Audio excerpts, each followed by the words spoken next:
Good evening, everyone, and welcome to the Springsplit 2020 by Serenity Gaming.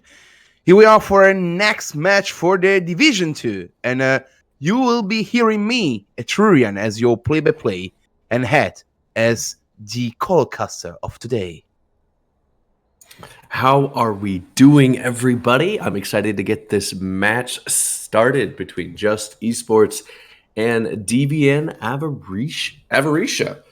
Exciting play. Both teams really looking to not only solidify their standings, but potentially rise up as we are seeing Just Esport not where they want to be, the split.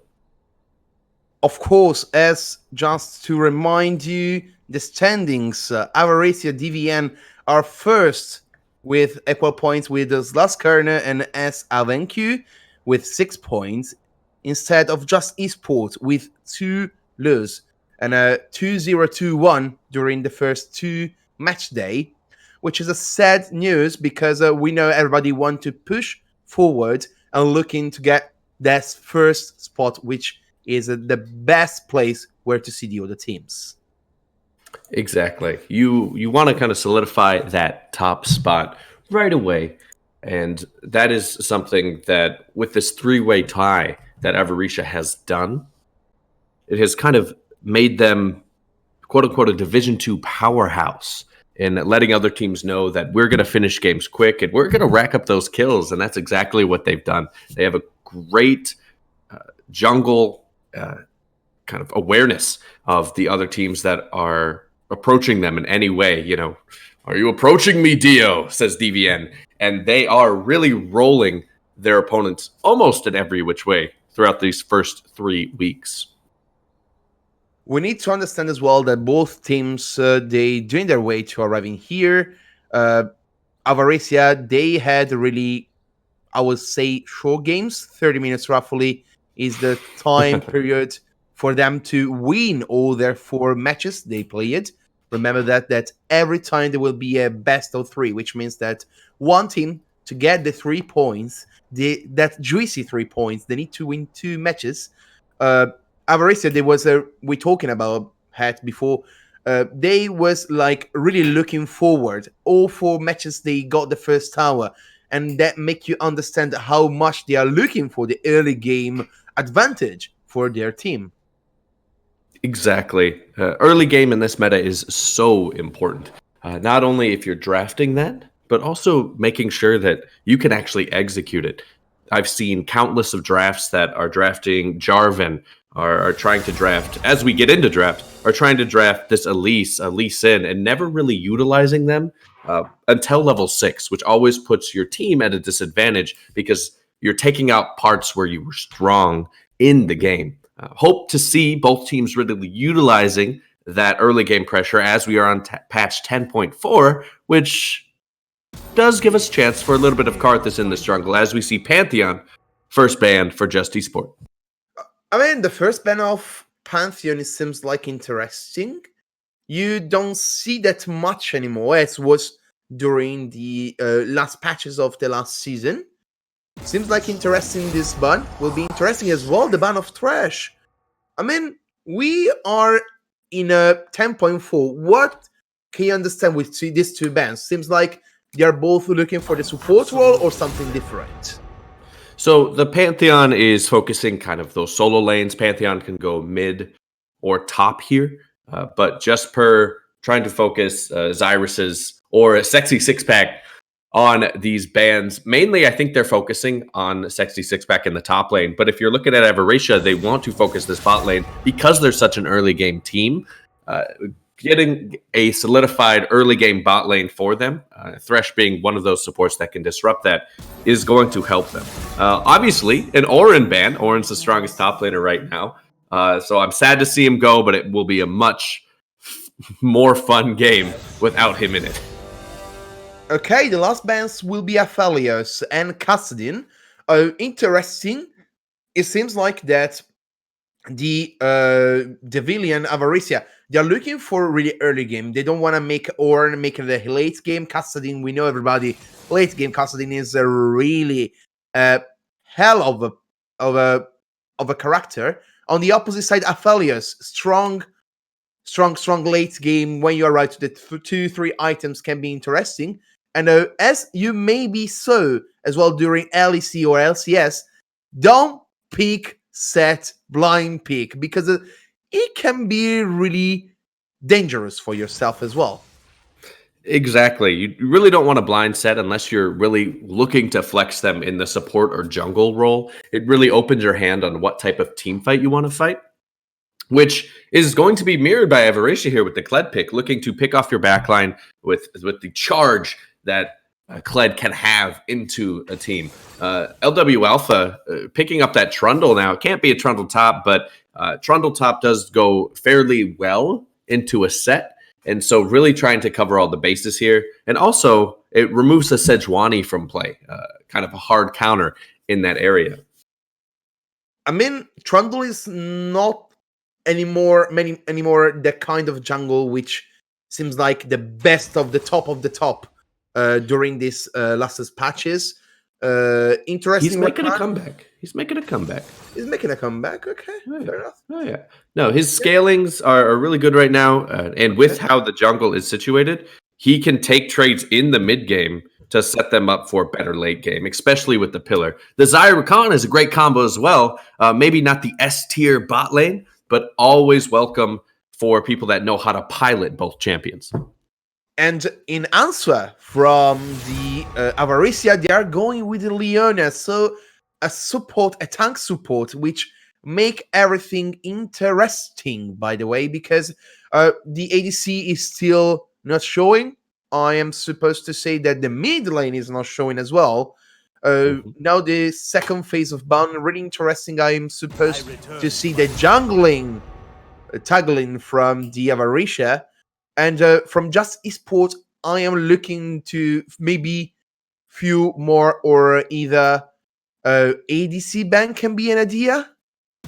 Yes, they could ban ADC, but if they're comfortable with their bot lane, they might want to focus what they're doing right now, which is the mid lane of Zeus here.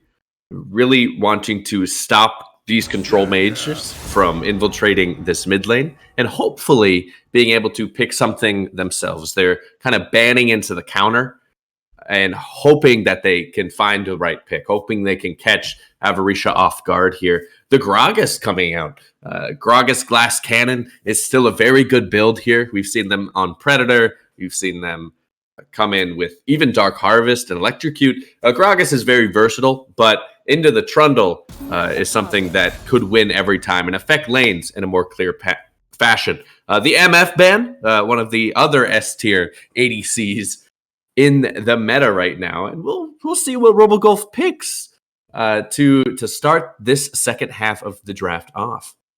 I mean, it's interesting as both teams, Avaritia, are looking to ban jungler because the other team doesn't pick jungler.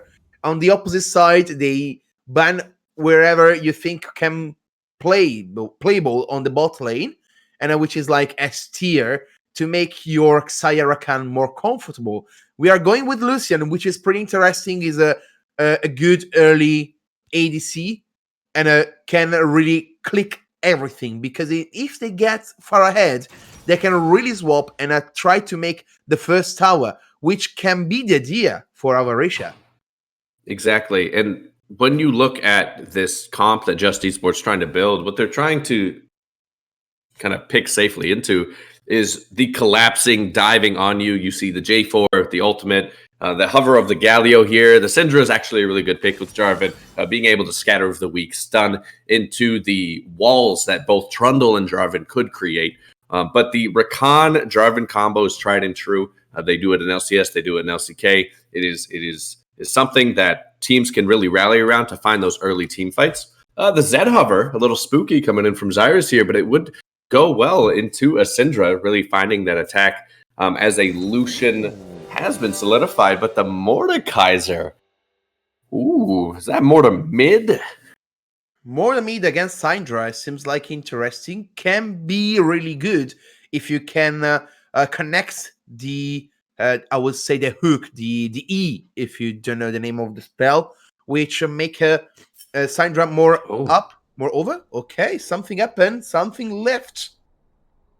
It's all right. Sorry, Rob. As we go into kind of this technical difficulty, and we'll report back to you as soon as we can find out what is going on. I am kind of curious about that draft. You know, if it is in fact a moored mid, then into the Syndra, what they're prepping for is kind of to receive blows and not to really establish mid lane priority on the side of DVN Avaritia, because the Syndra is going to have that constant push until your jungler comes in. And the Trundle ganks might not be exactly what they need to have that mid lane priority. And with DVN always wanting to take those first objectives, especially towers in this case, it might seem that they're trying to make this a skill matchup instead of something that is normally exploited by the side of a Syndra here. Just to remind you that there will be the same ban and peak phase. There will not be any changes already because, of course, both teams, they already choose their champions. I would say both teams, they are like looking to make a statement during their games, because from just Esport, you were looking for a late game, more or less. As you saw, Xayah can be really good, Syndra can be really good. On the opposite side was more like, hey guys, we want to win in 20 minutes, so please be gentle and make us play really good. I mean, as you said, can be a bottom lane focus from the Avaritia, as I have the feeling that Leona and Lucian, they are really looking to be aggressive during the first 3-5 levels. And what you're looking forward is as well that you need to be ensure that you will get the bottom lane ahead, so that you can maybe as well swap, and then you can try to make something. No, that definitely makes sense as we go to another round of potential technical difficulties with the Riot client, it appears. A fun fact, shout out to Rito and their client system. Pushing into a little bit more of kind of the both teams and what they had drafted before this. Just trying to figure out kind of where they want to sit. You were saying early game. I'm saying that with the Trundle pick, Avaritia really wants to go into mid game confidently. With the comp that they drafted, they won't be able to take a lot of small skirmishes unless they can find picks. Mordekaiser is obviously, that's one button and you found a pick with his ultimate. But really playing into whether it be around the set after the first dragon, into the Shelly, or even making just vision picks where you can start creeping into the jungle, as you said, with the Lucian Leona. It gives you a lot of priority in that lane because Leona not only counters Rakan, but Lucian can then jump on that Rakan, grab a couple of those light procs off, and then just like a snap of your fingers, Rakan is half health or even dead. And that just gives them that type of threat in the bot lane, which gives them the ability to aggressively ward and find those picks that Avaritia wants to look for. If you are looking at just esports, based on their draft with the J4, the set Syndra, Xayah Rakan, I want to remind chat so they don't forget as we are continuously waiting for this delay to end. I do want to let you know that their comp is really not looking for a lot of early plays unless we see a level 2 or a level 3 gank from Jarvan, which could happen, especially in this mid lane, as that is where before level 6 Mordekaiser is weak. He doesn't like short lanes. He can play in them, but it is not based around the champion's kit to then thrive in those short lanes until they scale up and get a little more items. What you're looking for as well during this matchup is the bottom lane, I would say. As you said, if Rakan will try to go over really aggressive and don't be ensured that Leon and Lucian cannot really get something from there. The bottom lane, I feel like that if during the first 10-12 minutes, if Xayah Rakan can really just chill out, relax, don't go really far away and just trying to farm, that will be like the change of the game. As I said, mid game, it seems like for Avaritia can be really good, as they are looking with this trundle to get ahead during the mid game. But if you get to the late game, yes, you have Mordekaiser, which can really get one and get straight ahead. But if Xayah and either Syndra can really just spam spells, spam auto attacks, I have the feeling that Avaritia will lose something from that. Yes, they have the ability to kind of get perma CC'd with obviously the scatter of the weak, Rakan, and the lovely ability that we play him for, which is his W, being able to swoop in and out without a trace. And then on top of that, giving the Jarvan's Cataclysm. And with Set, being able to take people in and out of a fight at will is something that normally you'd look at on paper and you'd say, oh, this looks like it could work. But this is where execution, something I was talking about earlier, really comes into play, because can they execute the draft as simply as they've drafted it, especially against a team that they have to prove something to coming into this later game. They are at the bottom of the standings, Just Esport, and they really want to showcase not only they can execute something simple, but they can do it well enough to close out a game, which is something we haven't seen from them this split. What can we see during the game? I mean, we're talking about this composition both ways, mid game, late game, what we can see, what we cannot see. Where do you put your win? I mean, we have one team 2-0 in the serious side, 2 wins for Avaritia. On the opposite side, Just Esport doesn't get the W, final W. They got one W on the second game day where they lose 2-1. Where we can put the W, where we can see this first game going forward, as we saw during the bound phase, picking phase as well. I think, well, I'm going to put my win. I'm going to put my win on DVN Avaritia here, because I think just their execution going into mid game, you said they like the long games. They're comfortable in playing them. But I really think that they're not looking to do anything fancy. They're just looking to play their lanes, get a little bit more resource, get a little bit more farm, really put skill into their side, and keep their standings as tied for first currently. But it doesn't mean, obviously, that Just Esport can't exploit it. They definitely have the comp to do it. They definitely have the hard CC. You will have to see some QSS tax here, as the Mordekaiser pick by Zyrus is something to be desired. Whether they're not, they have proficiency on it. It is definitely going to expend an item slot for Bear here, and with the Xayah. And I'm kind of concerned that might throw Just Esport off kilter, having to spend that extra gold on a resource they're already doing very poorly on collecting throughout the game. And so my money is on Avaritia. What about you?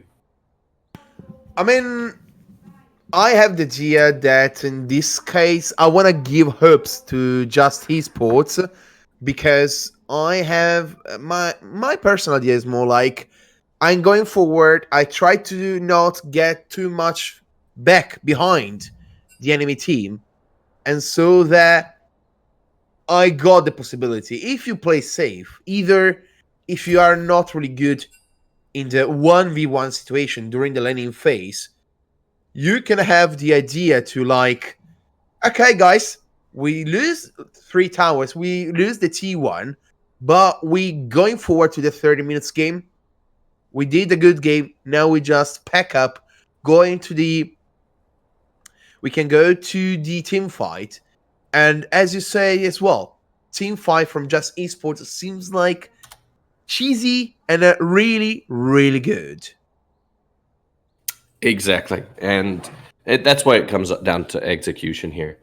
And so hopefully, as we, again, for those that are just joining, get out of these technical difficulties that these players are having with the client, we can actually see them execute what they are planning. Overall, while I do give the edge, you're right. We should give a little bit of leniency to Just Esport. This is game 1, and It's what we'd say in North America over here. With this pause, we could be very well icing the kicker, as this might be able to throw DVN off their game, as it is on their side that this is happening. Client has been bugged, I believe, for their top laner. And so just getting them back into the game, that might be the mental edge that just esports needs. Maybe is a mental game from Avaritia, like, let's try to play something sneaky, let's try to see something, or whatever. Or by any chance, just esports can be really tough and say, no guys, we don't go ahead, we want to wait and we'll get the win, of course, 100%, and they will make me happy, because in this case I will win in my prediction. And I will need to tell you one thing. My prediction ways are What wrong. is your My predictions are so wrong every time. Every time I see a game, yeah, this team can maybe win, lose.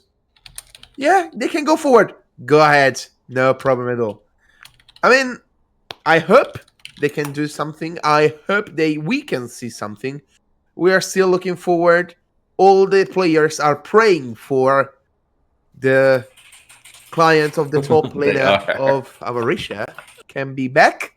Will be lovely as well, because I mean, we are looking to see the game really, and don't like theory craft on the match as well. Yeah, seeing their little prayer hands go up in the chat here. That's kind of hilarious. I really want to look forward to potentially kind of giving chat a guessing game here. What's the first dragon gonna be? Obviously, it's not Elder, folks. Got to throw that one out. Why? I was looking for a Elder Dragon as the first Drake. That would be kind of broken, wouldn't it? It's like if you have the stronger bot lane and you get Elder Dragon, automatically you win. Yeah, it's like, okay, guys, let's win the 5 minutes game. That's it. Thank you. Actually, all the dragons are Elder Dragons, and if you get 4 of them, instead of the 20% execution, it goes to 50. So all you have to do is do it like a 2-hit combo, and someone's just eliminated for 10 seconds. I'd play that mode, Riot. After you fix your client, maybe develop that mode, and we'll get on our way. I would say they would be a little bit broken, and I prefer to get a proper client. Maybe you don't know, but in EU we had this kind of client issue during the night, and I was really sad, because you can have a night game. Nope, Riot block the EU client. But this is a part of the story which we can, I would say, tell about you later on, because we are still looking for this top laner. Let's pray again, guys. Let's put some pray in the chat. Can be really lovely. And I mean, it's really sad, I would say, looking for one player, still looking for him. I think so. Come on, I think guy. We have to find a psycho attractor here. I believe. No, he's already actually in the game. We actually have to find a sexy 6-pack gamer. I know that it's probably too much to ask. Sexy 6-pack has to stay next to their computer, because as soon as they leave it, they just attract so much attention from everyone with their sexy 6-packs. And I really hope they're okay. As chat said, using the Hedgetech repair tool, they got to do that. Maybe that'll do it. Although, if you do click on the repair tool, it will say you have to potentially wait a while for it to be done.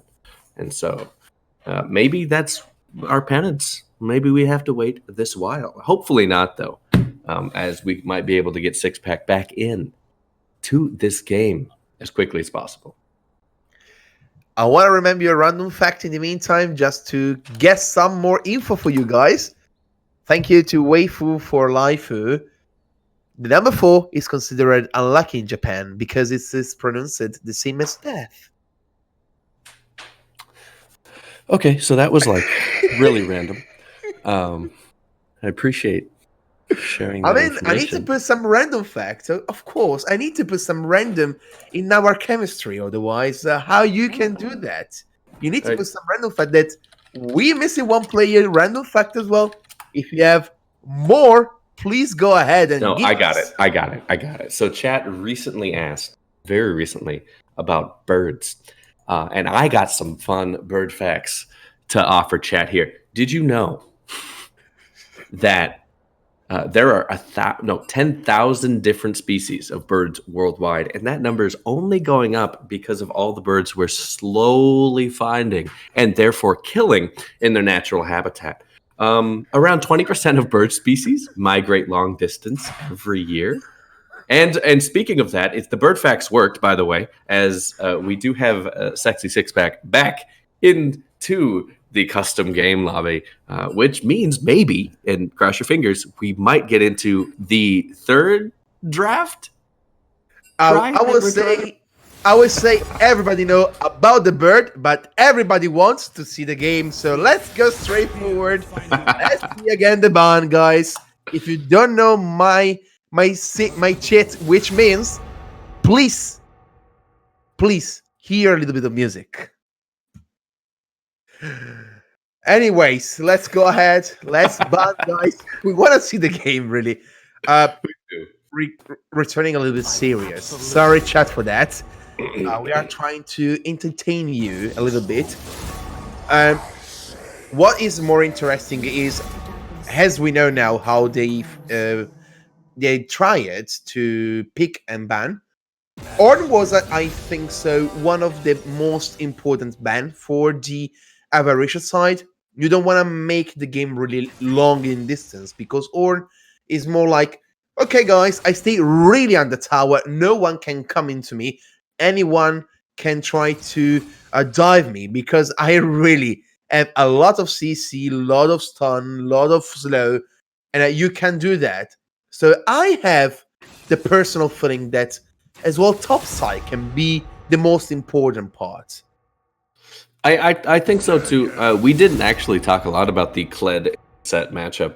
And with Psycho Attractor on this set, relatively a new champion, Kled has the capability with the Grievous Wounds on, I think, the Bear Trap on a rope, able to then counteract a little bit of that laning power that set does command.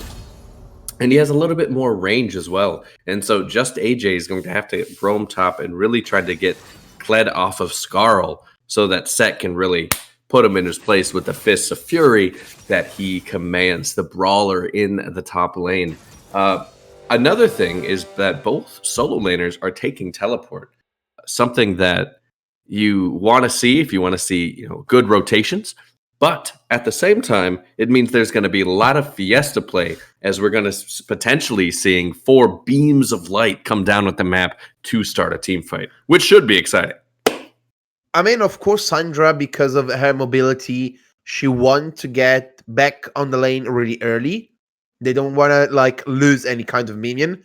Mordekaiser and Kled, I have the feeling are more like to do the 1-3-1 situation. So put Kled and Mordekaiser on the side lane, and the jungler support and ADC in this case for both teams on the mid lane, or either in one lane, and make the Kled Mordekaiser go ahead, have the game in their hands, and afterwards try to rotate the 3-pack together to get like Drake, so they go to the bot side and blah blah blah going forward. On the opposite side, I have the feeling there's more like a 4-1 situation where Set, if he goes ahead, he can really go forward and like to do split push, and I think so. They are more like to flank and make Set ult like Lucian or either Mordekaiser, but they will be really risky to try to get ahead and okay, guys, I got this one, crush him, kill him straight ahead, so that they will lose their potential to fight. I think Set ulting anyone that has a threat to the backline of just Esport here. And as you said, potentially the Mordekaiser and the Lucian, but even Set taking the Leona out of the fight and making the Solar Flare less usable as just AJ comes in with the Cataclysm, carry rope, doing Rakan things with their ultimates and W, being able to apply that CC in a very heavy manner. That being said, Leona also being a tank does a little bit more for Set's damage as he throws the sun into the team. And so just being able to do that might even be more helpful than taking a carry out of a fight. Very unlike what Mordekaiser can do with the ult, which is to just yoink someone into the shadow realm and duel them there, which is always fun to see if we can catch it during these fights.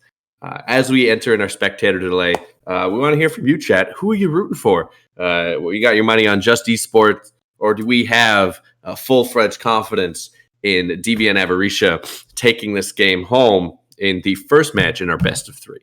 I will make it like an hashtag. Hashtag, I would say JES win in case you think Just Esport will win, or hashtag DVN for Avaritia.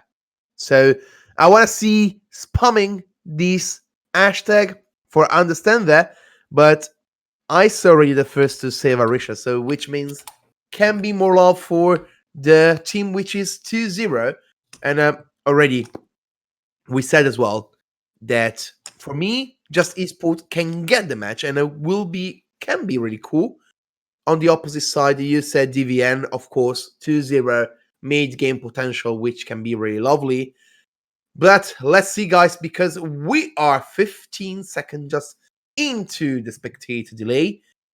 And what I have the idea, will love to see Trundle, how he will play, because really his early gank,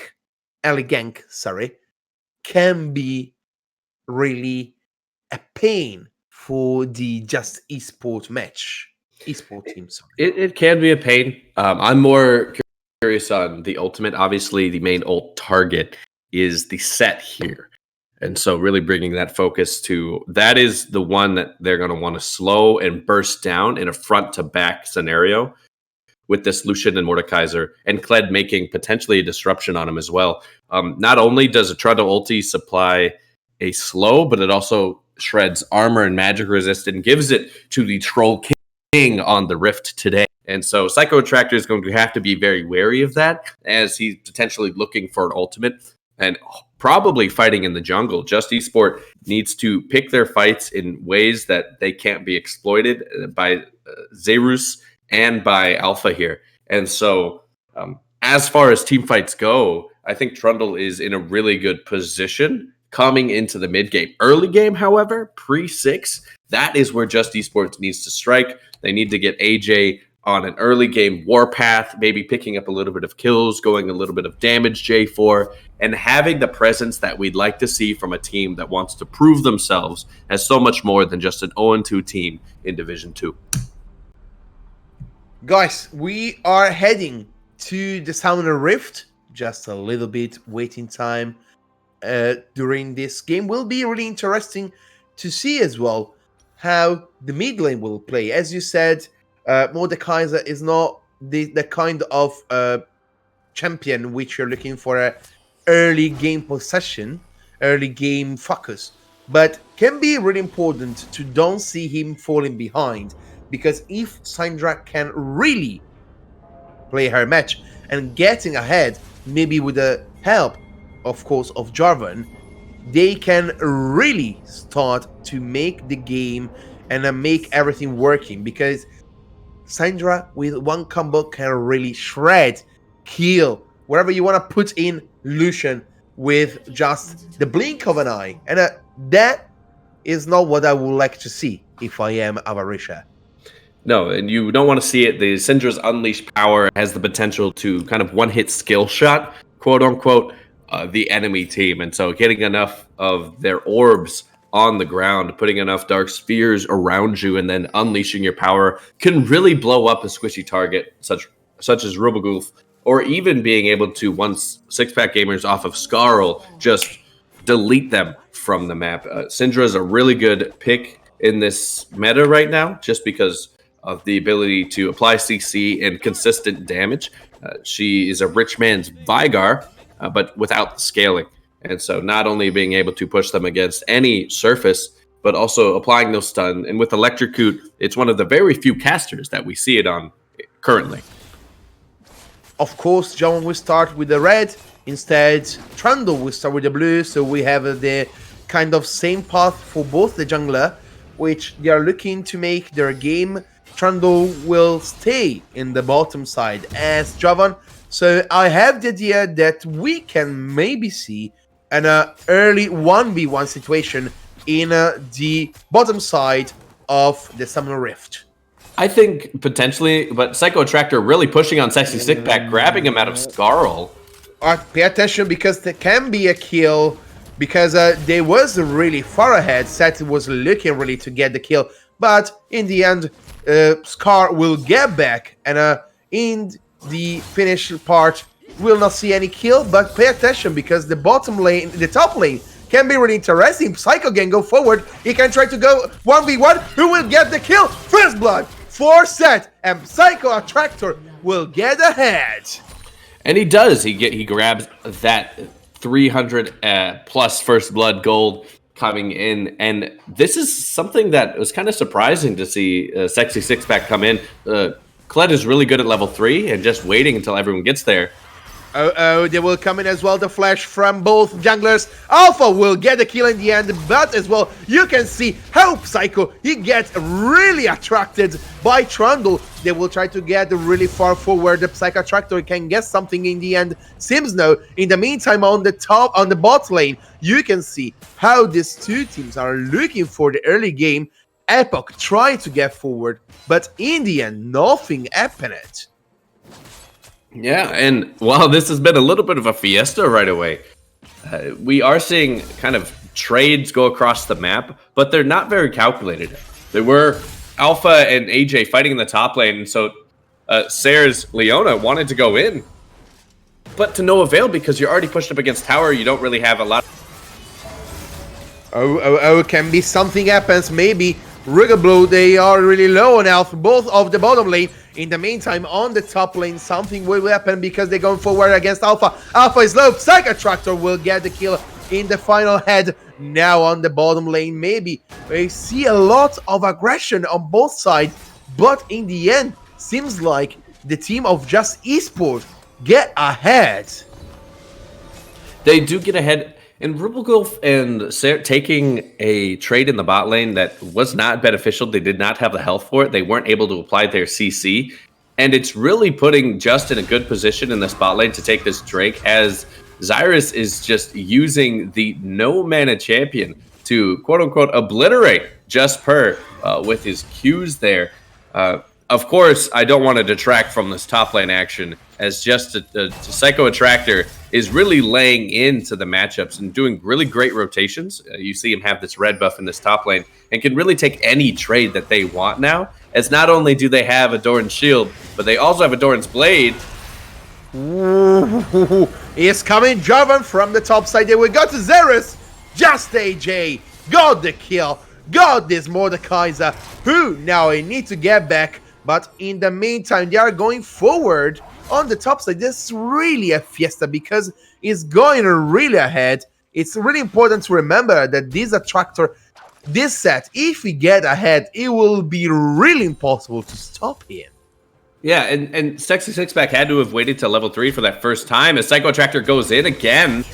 Wow, it can be interesting. Kled, he tried to get back on Scar because he gets off. In the end, will get just some CS, which are really important to get a little bit further, because really this top lane is now the main focus of this match. Yeah, and it's just because of that big goal differential that we are seeing. The side of Just Esport is only 900 gold ahead, as we do see an early dragon start from Alpha here. It hasn't been pinged by Just Esports, and he's not going to pop this. There he goes. He pops it. They see him.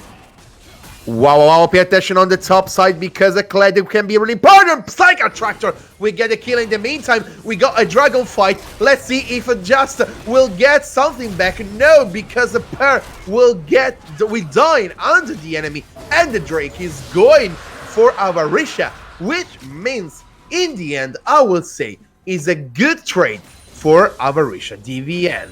And for people that weren't watching, on the side of Just Esports, they had no contest for the Drake, but Just Per walked up a little too close, not even having mid lane priority yet, because they don't have their Lost Chapter, and so they were not able to even step up, but that they chose to, and an easy kill and an easy dragon take from the side of DVN, really exploiting the mistakes made by Just Esport here. Even though that advantage in the top lane is happening, throughout the rest of the map, we are seeing DVN really step into their own and want to kind of reclaim all of the resources that they've lost from this top lane battle. It's really important to see as well how the jungle will work. As we see now, Alpha is trying to go on the bottom lane, try to make the play, which is really important because you want to try to make Lucian ahead instead of Xayah, because you need to put something. And as you saw, both teams are really looking for Just AA is really important, Just Esports, to go to get this, because they are going forward, and maybe Just can get something, is going the Ignite, is going the heal. Now, Revlok from the team of Avaritia try to get a little bit further. In the finish of this team fight, we got just Summoner Spell trade from each other, which is really important, because they got something in the back from there. In the meantime, on the mid, again, guess something is gonna the hold from the Epoch. From mid lane. He got something. The hold it doesn't get anything. No, Just AJ got this kill, really important. And we saw how much is important to get ahead, how to get more the cars behind, because you will not be scared to get in his hold.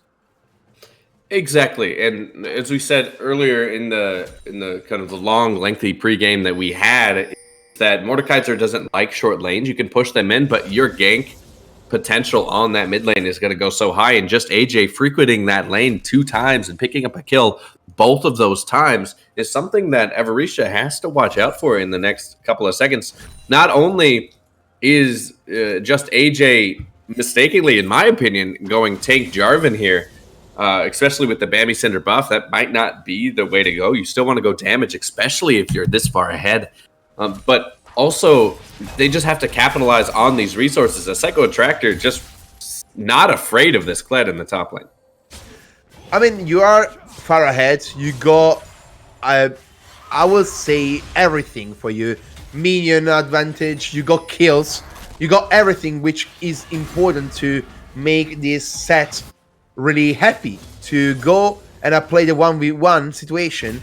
And this is more important because now you can play on the top side. You can get the Rift Herald, but you need to pay attention because as well on the opposite side of Avaritia can try to go ahead. As we see, they're going forward. They try to stop the enemy. Rakan will get back thanks to his E. Really important to make this play because he make everything safe. He was trying to be aggressive. He understood that he can't, and afterwards he get back. But pay attention because Leona tried to be more aggressive.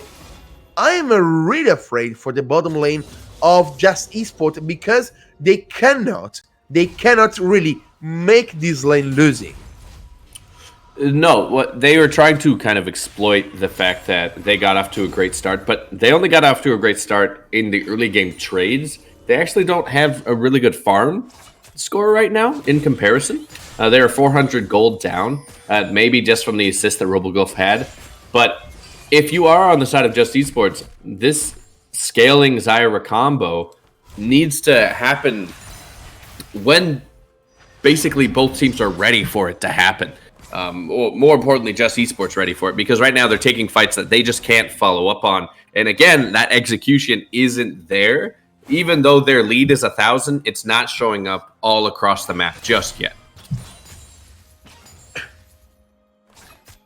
I wanna say that in the meantime, Just Esports really can make it through, and make it through the win, which can be really important.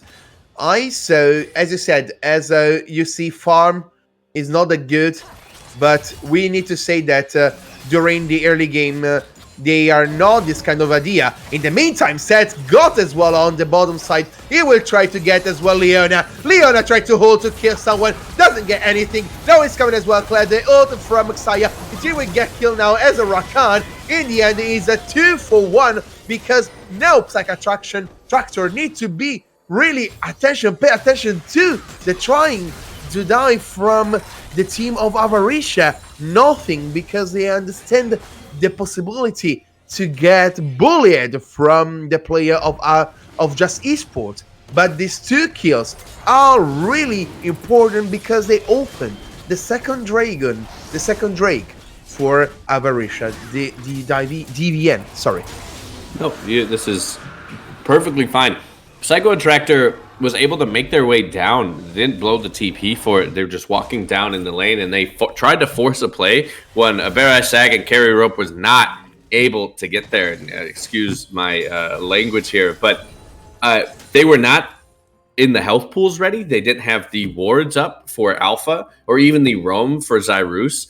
Psycho Attractor tried to force that play knowing he had ultimate, and it just didn't pay off. And now another dragon has gone over to the side of Avaritia here, and Carry Rope and Barre have to really now focus through this top lane as Shelly spawns in 3 minutes, and they're doing a trade, but it might not actually be worth anything as they try to recover from a potentially botched bot lane play.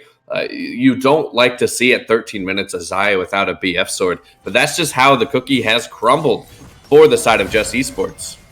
Ooh, he tried to be aggressive. In the meantime, how much damage he can do on this Leona? Holy moly macaroni. I was starting to be really sad for Leona. Said he can try to be aggressive now. He got on Lucian. He got the hold as well. The damage is so high. Maybe he gets, and he picked the kill. Well, Robogolf did not watch out, as Psycho Attractor just laid into them. Sayers should have left and then told his ADC to walk with him. Maybe not a very attentive babysitter, as we know all supports are. And overall, Psycho Attractor really showing up this game, but it begs the question, are their shoulders strong enough to carry the rest of the team of Just Esports, mainly just their bot lane here, as they do have a 2,000 gold lead, but the objective control for them has only centered around this bot lane, which is why they might have rotated here. I mean, it's really important to get how much Said is really strong. He got now in the ult of the enemy. He got the tower shot. He will get the kill right now. Shut down for Mordekaiser. Really important because he get as well the gold for him. Wow, as well the damage from Syndra against Lucian. Lucian, he needs to escape with as well his ult. Now they get the first tower, the team on the top side from Just Esport. And really, you was thinking late game is really important from Just Esport. They can get something. The flash, he got the kill as well. Just Spear, he tried to escape against Leona, but now he's coming as well. Trundle, the escape will not happen. Dalfa will get this kill on the mid laner of Just Esport. In the end, is a 1-for-1. Really important because now is a 23-second death time for Syndra. And just was like 15 for the ADC for the Avaritia. Yeah, no, Rubelgolf, that timer is perfectly fine, obviously. Looking into like this next dragon that's coming up in 130, the map control and the map presence does favor the side lanes of not Psycho, but mainly Psycho for Just Esport, but also for the objective control. Alpha and Zyrus really holding on to potentially grabbing all or the rest of the Mountain Drakes is a clear possibility, as if Just Attractor can get into a fight or even get picked, that might spew disaster here. It can be a disaster, but he can escape. It seems like thanks to his RKO out of nowhere, we can really try to arrange this. Now he tried to be a little bit more defensive thanks to Syndra. In the meantime, they got as well another tower on the mid lane. They tried to go to a tractor. He used as well the hood from Leona. The kill we get from Mordekaiser. Really important because the mid lane needs to get ahead right now. But really, how much they need to use to get this set.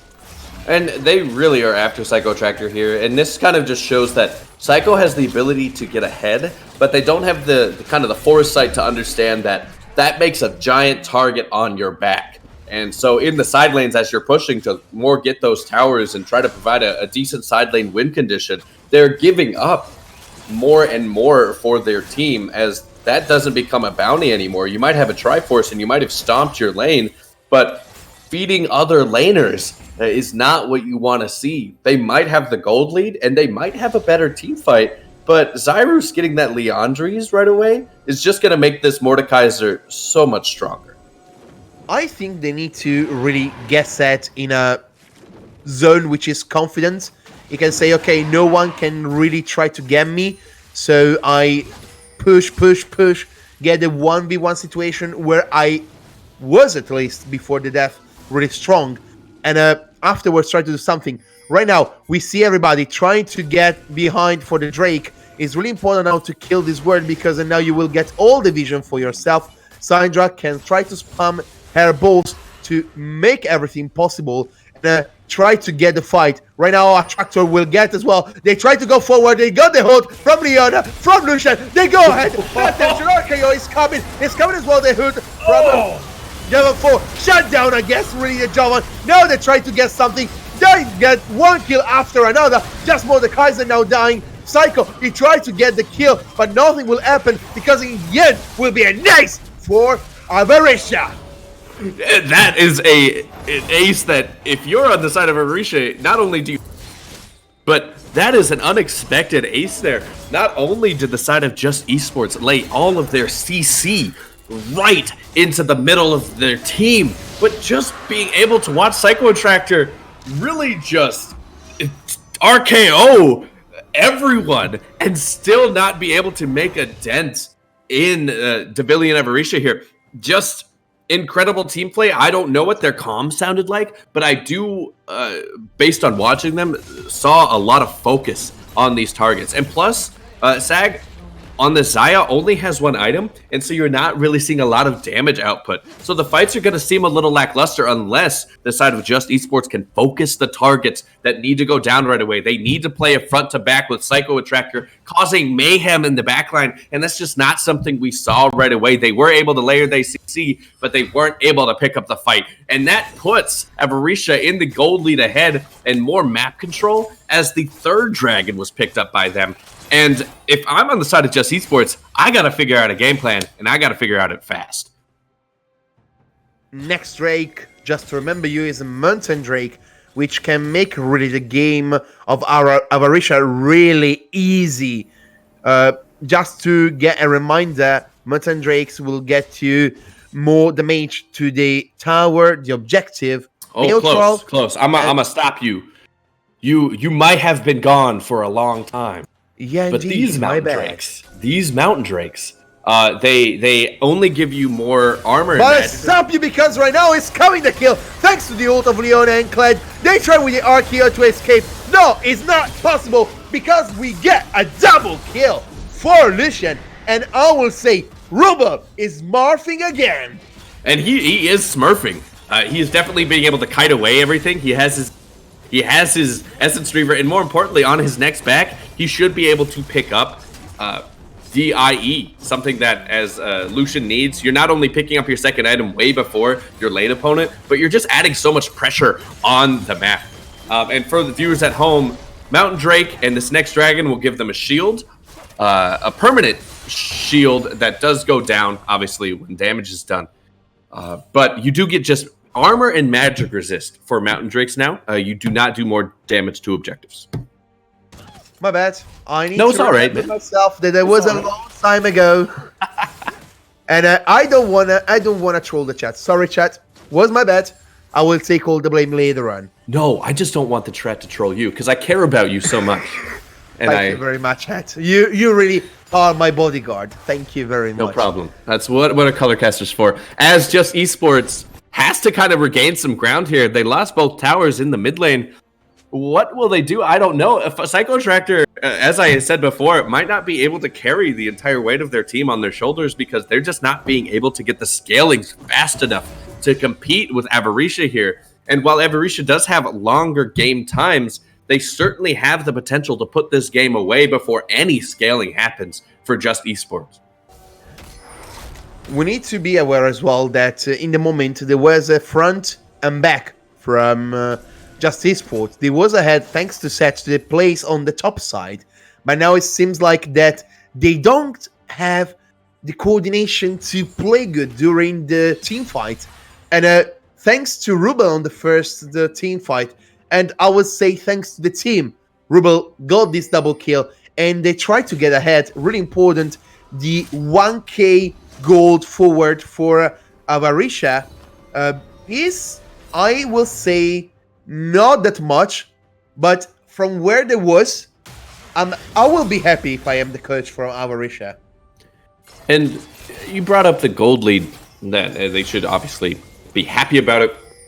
It's not much so that, it's where they're putting their gold. They're putting their gold in straight damage. I do see the stone plate coming out on Leona. Pretty standard, because you're just meant to get in there and kind of hold your own as you consistently apply CC. This next dragon is going to make or break the game. If the Dragon Soul goes over to Avaritia here, not only are they going to be able to be more tanky, but because there's no other damage from this ADC, and the only damage can be applied by Psycho Attractor and Just Per, they can win any fight. Even though the gold lead is so close, they could still win every fight. This is something you want to see, at least from a macro level, from a coaching staff level. You want to see your teams thrive in the conditions where it might not look like they have the tempo advantage, but they're roaring to go and ready to take fights when they're strong. It's going the hold from Kled before the one from Leona. They are going really forward. There's help as well from the support of the Just Esport. One after one, everybody will get down. Will get down as well set. Now they are going towards Rakan, who needs to escape. Bear is really in a dangerous zone, and now he will die under the jungler and the support from Avaritia. Ladies and gentlemen, I will call this GG. If it's not, it's really close one. And while they are going to pick up this Mountain Drake, just overall a great fight. As we said before, they have the team fight potential. It's just AJ's trying to come in and steal this, but he's not going to be able to get away here. Instead, Alpha will try to chasing. I'm feeling like to see Benny Hill show right now, because just AL is really trying to get out. No, it's not possible. No way. He get killed by their enemies. And in the meantime, Mordekaiser, he just got the tower. It's like, okay, guys. I mean, you got everything. I just try to split push. Is my game. No problem at all. And on top of that, not only are these second items and potentially third items starting to get built by the side of Avaritia, but just the fact that they can win a team fight isn't enough. The level advantages for Xayah and Rakan are just so poor right now. They haven't gotten any XP. They've had to always be in a consistent fight scenario.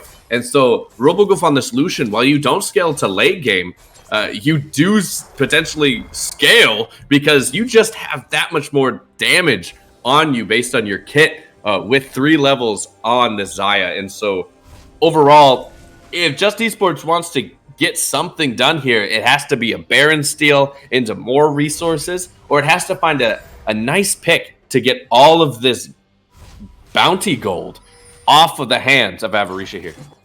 I would say you need to put Xayah with this gold rewards, the bounty rewards, because she needs to get some item. Just one item, guys. One item for the lady on the bottom lane. On the opposite side, we have Lucian with 2 items and a half.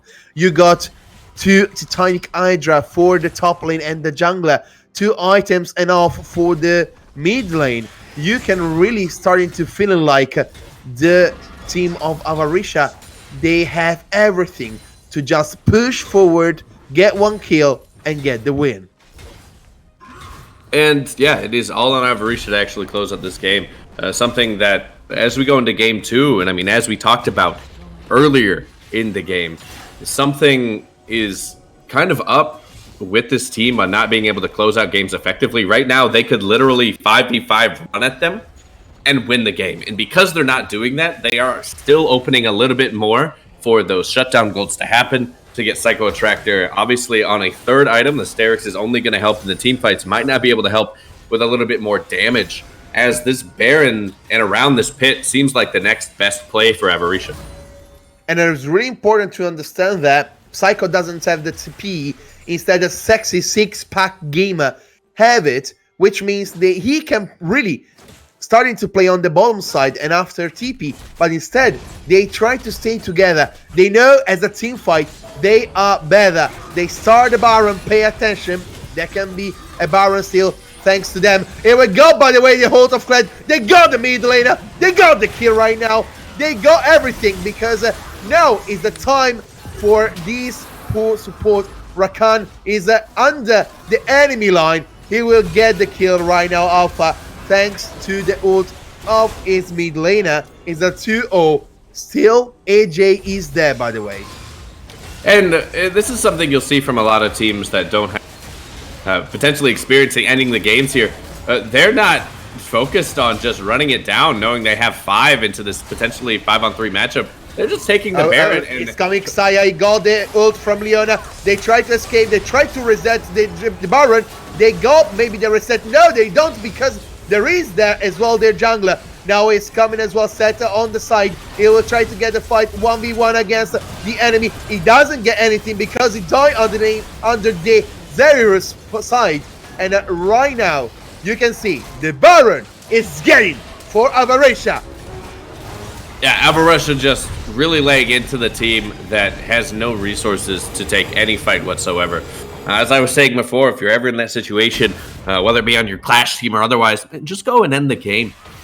You can do that. Avaritia really putting icing on the cake here, as they then, I assume, we're going to run it down to this open inhib. You did bring up Sexy Sixpack having the teleport, so he's able to split push these lanes. But finding more kills on a 9-23 lead, as Carry Rope being able to narrowly escape with their life, is just kind of adding insult to injury. As Avaritia just slowly takes resources and goes back to their game plan of kind of slowly ending this game for themselves. I need to say that in the meantime, we are seeing the team trying to go forward. I have the feeling they was looking to get the Baron to close the game. They wasn't feel really confident to finish without the Baron. So this is the right time to really close. You have Kled on the top side. He can really split push easily. They are 4. They can just waiting for the next wave to just get the inhibitor, and afterwards try to split in a 1-4 and try to get as well the bottom lane tower, which can be really the game changer and like drawing apart like a snowfall, like trying to get more and more gold, and afterwards get as well the win. Yeah, and it just depends on the wave clear that the side of Just Esports can do here. We're not seeing a lot of step up, as they've highly relied on Just Esports to start all of the fights all game. Now Xayah need to escape because they got Celtic with the ult. They got as well the Leona ult. Now maybe he's in a danger. Rakan will get killed by Rubel. Now they're going straight forward. Set with the RKO. He tried to get something, but the QSS will help Rubel. Rubel now under the tower with that will get as well this kill. They try now to get more focus, and I would say, ladies and gentlemen, it's a GG, and the game will go to Avaritia. Yeah, great from Avaritia here, really making a statement that they deserve to be on top here as they end this game and hit this Nexus. The GG's coming on from both sides. And in game 2, we got to see better execution coming in from Just Esports. They had the comp to win it. They had the lead in the early game, and they just weren't able to close it. And so just a little bit, maybe more talking, communication, and more importantly, wording. We didn't really get to talk about that this past game, but that is going to be the factors that lead him into a victory and make this a 3-game series. I need to say as well that you had really the feeling that this the idea is really understanding how much important to understand how the game was going, the flow is going. Set was getting forward. You don't get him the island where you need to live, because the 1v1 situation, the 2v1 situation, you can play there, but not really when you got 3 people, 4 people. On the opposite side, we see the game is ending in 30 minutes, and Lucian was getting ahead. For give you any idea, Lucian got 23k, and the second one is set with a 20k, which means these two champs was like the night and day for their own teams. And while Psycho Attractor, I do want to give accolades. If I was going to give an MVP to a losing team, it would be that. Just wasn't able to make anything happen. I want to focus on the bot lane for Just Esport as they move over to the red side this match. I want to see something that has lockdown, easy kiting potential, even if they picked a Lucian Braum themselves.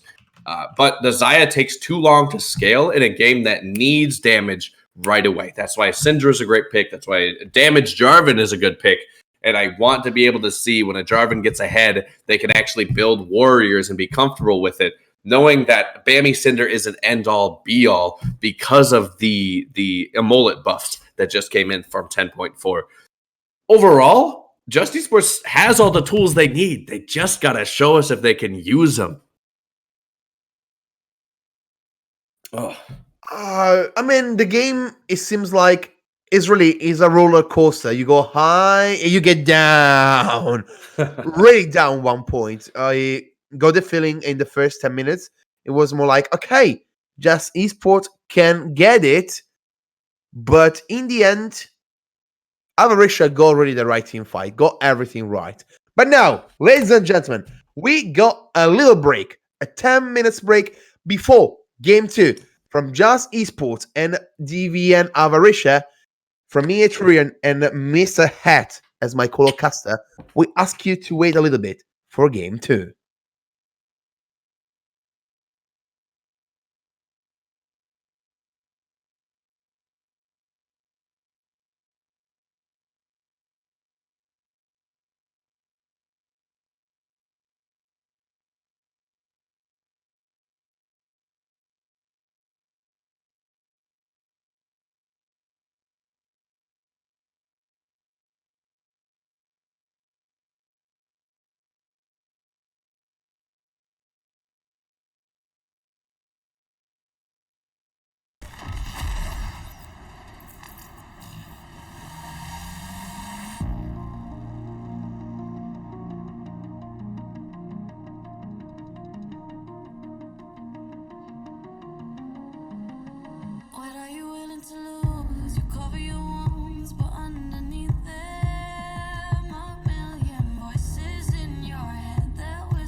What you gonna do now?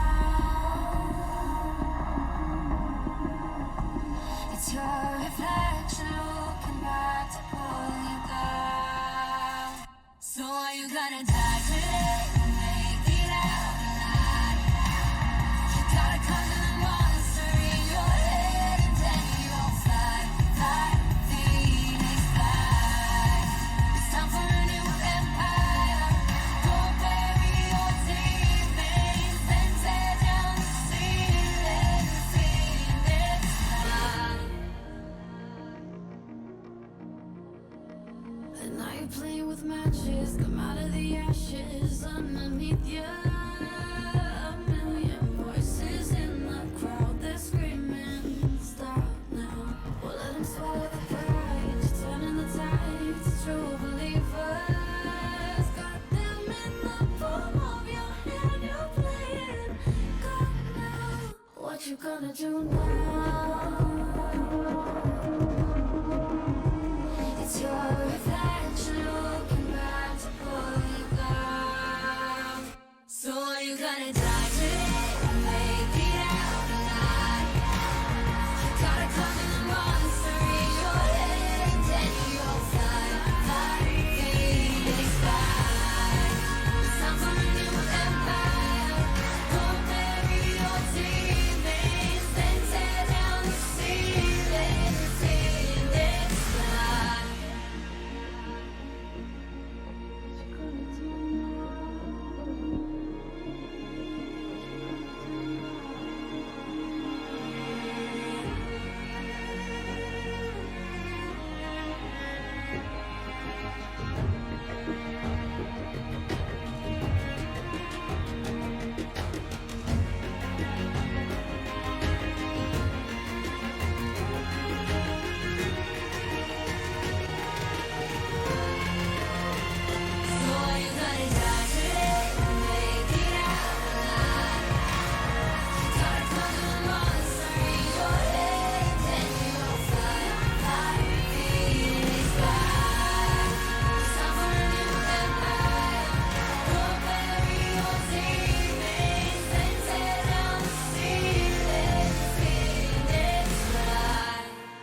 injury last night, dislocating his ankle and fracturing his tibia. All of us watching at home were just holding our breath. Just devastating. I have never seen anything like it. His season is over. He's not coming back.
And welcome back for the 2020 Spring Split Serenity Gaming. We are for the game 2 with these two teams. We have Just Esports and DVN Avaritia 1-0 for the second team. As your voice for today, Eturian as a play-by-play and a hat as your colorcaster. Hello, everybody. Welcome back to game 2 of Just Esports and DVN Avaritia. I'm excited for this game. I hope both teams got enough time to really recuperate. And for the side of Avaritia, looking to potentially close out a 3-game series here in a commanding fashion as they did game 1. Or if you're on the side of Just Esports, looking to really show that you will not go down without a fight. Overall, I think that it's going to be an exciting series. I mean, I hope so as well for the our guests who are right now looking for the game 2. Just to remind you before to go to start the draft, we have a substitution. FJM Zo, sorry for my pronunciation, will get the place of sexy six-pack. Holy moly, this pronunciation, please help me. And we can start the game. It will be something different. Maybe we can say something in a different picking phase, balling phase, as it will be really important as well to remind us something can change it. And I'm going to try my best to butcher it as well. So Famju, or Famzu, I'm just going to call him Zoo, are subbing in for Sexy Six Pack. We might get a little bit more of a top lane presence here as the Thresh and Gragas band comes out. Really afraid of just AJ's Gragas. They might look to run it back with the Trundle here as the Pantheon and Vladimir bands, very similar to game 1 here, even though they are on red side, come out for the side of Just Esports along with the Aphelios. This means the Orin is open, but Famju picks the set again. Wait. Avaritia tried to do the same picking set as the first pick. Yep. And straight away they're going with Aatrox. Guys, you got me entertained. Thank you very much. No, I'm excited here because not only is the Aatrox set matchup, but we're gonna see Orin mid, or potentially Orin jungle, or Orin support here. Or he Aatrox could go anywhere. Oh, I don't know. I don't know if it's good, but I saw sometimes playing Aatrox jungle, and wow, can be interesting. But anyway, just go forward.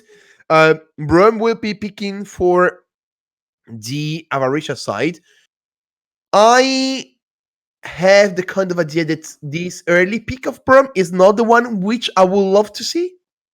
You want to see it because of the Orin ulti. Braum counters that Orin ulti by putting up a shield and stopping the Ram's head on its way to Orin again to slam it into a team. And so it's a good counter pick to do for team fights. As the Cassiopeia comes in for what we assume is Zyra's. However, it could go to Robogolf in the bot lane. It can either go to the top lane. You saw Huni what he did a couple of seasons ago. You remember that? I do. So can happen. I mean, I know you are from NA. You remember the good stuff of NA stuff. Sorry.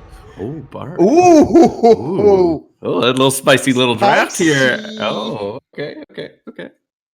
Obviously, getting a new bot lane is something we had talked about before the game. It's just something has to happen with Bariseg and Carry Rope here. But with the MF ban, all the S tier ADCs are off the table. But the Lucian is still up. We have Ezreal still up. He's coming back in. Varus as well. Lee Sin gets banned. And as we try to focus what kind of jungle and ADC might come out for both of these laners, we are going to see those bans come out for both sides as well. Lee Sin and Elise will be banned for both teams. Elise from the Just Esports, Lee Sin from the Avaritia. Is really interesting because normally we will not say that any of these two teams have picked any jungler at the moment. They haven't, and we'll probably see an ADC pick here, looking to get the counter pick on the jungle. However, because normally you don't have to counter pick an ADC, especially if you're going to soft pick or maybe do a safe pick here for Barisig. But the Karthus jungle might Okay. be... All right. Okay, Karthus Okay. jungle. Let's go. Okay, what's going on with Karthus jungle? Why is getting back in the jungle? So he has one of the quickest clears. He has also really good dueling prowess in the jungle. When I say quick, I just mean relatively. It's okay. But not only that, but they're looking for kind of late game insurance as Jarvan gets picked up by LW Alpha here. The side of Devilian do not want Just Esports to get to that point where Karthus becomes a problem. As I want the Lucian pick here. The Lucian seems primed and ready, but Ezreal would make sense as well, Senna. as they're looking for a good team fight. Senna ADC. Yes! They do pick the Senna. Oh, I love okay. it. That's I good. love it. That's good. Glacial Augment Senna with Braum not only slows down the Braum passive, but also gets you more soul stacks as you keep tagging your opponent and into a Bard. And I mean, at what maybe the hover of these Ashe is correct, it could spew disaster at level 6 when you get all of that CC and damage coming in. As Barisag picks the Ashe with the Bard, they will have a little bit of early game pressure, but overall, this bot lane is going to be pretty exciting. Okay, sorry. I was seeing Bard going to the jungle and I was starting to be scared. Like, please don't make it. Anyway, now we see both teams are loading their rooms. One thing which I'm looking forward, level 6 is for both teams really interesting. From one side, I have the feeling that the Just Esports are like towers. They are stopped there. They are not liking to move a lot. Maybe just Aatrox can do something like this. Can move because they need to AA. On the opposite side, we have Senna, who can give kind of a movement speed. Cassiopeia can move a lot during the team fight. I have the kind of feelings that one team is more like, we want to try to get the right position and try to shoot the people. And the opposite side is more like, well, welcome. We have Jarvan with the ult. You can get and really make really trouble for Ashe. Maybe. And now I want to ask him to myself as well. Tom Catch can be seeing the composition the better pick for the support. Potentially. I think on the side of just wanted to create was